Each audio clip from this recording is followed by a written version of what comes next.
Olá, pessoal, bem-vindos a mais uma análise por aqui. Hoje a gente vai entrar num capítulo fascinante e até meio desconhecido da nossa geografia histórica.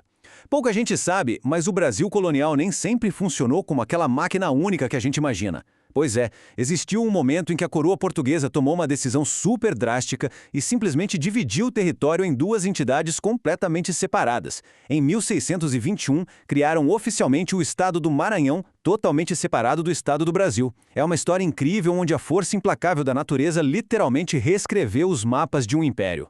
Então, para quebrar de cara alguns mitos, o Brasil colonial sempre foi uma colônia unificada?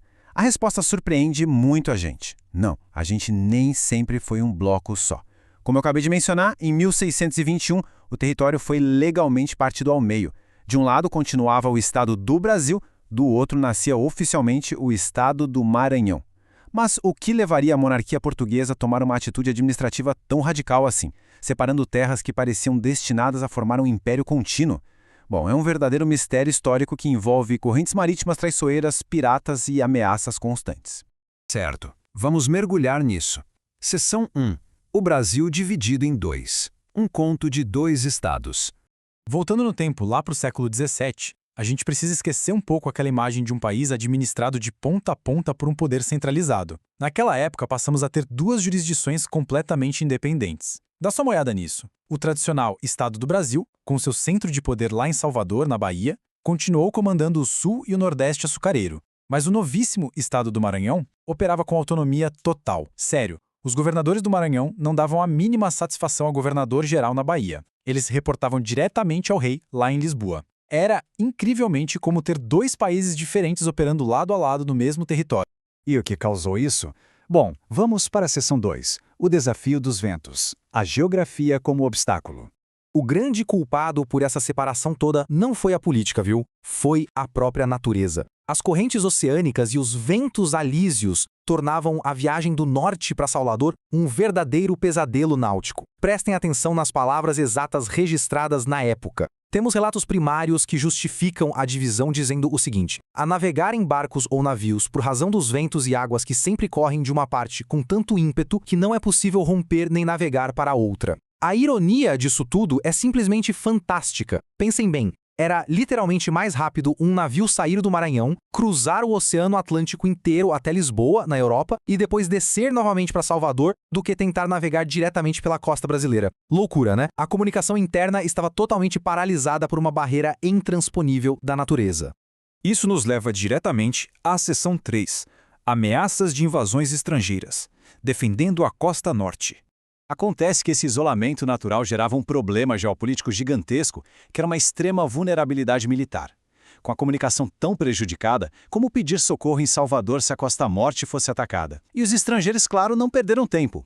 Os textos históricos mostram claramente a presença constante de franceses na região, que chegaram até estabelecer fortificações reais.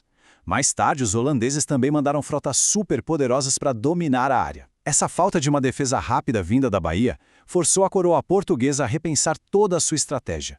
Ficou óbvio que era impossível proteger um território tão imenso dependendo de tropas que ficavam literalmente presas contra o vento. O norte precisava de autonomia urgente para lutar. E isso ilustra brilhantemente a realidade complexa daquele período. Nessas imagens, documentadas por pesquisadores e historiadores, a gente consegue observar a riqueza dos artefatos das populações nativas que habitavam a região. Temos arcos, cestarias, adornos belíssimos. A grande questão é que essa disputa geopolítica europeia não acontecia num espaço vazio, de forma alguma. Ela acontecia sobre terras já habitadas por inúmeras nações indígenas. Então, para os colonizadores e defensores portugueses, formar alianças ou subjugar essas populações nativas era uma parte fundamental para controlar aquele território disputadíssimo. A defesa militar passava, sem dúvida nenhuma, por essa teia humana e cultural tão intrincada. O que nos traz a seção 4, a criação do novo Estado, uma solução administrativa. Bom, com invasores batendo na porta e a natureza barrando a chegada de reforços, a solução que a coroa encontrou foi bem drástica. Eles decidiram amputar administrativamente o norte.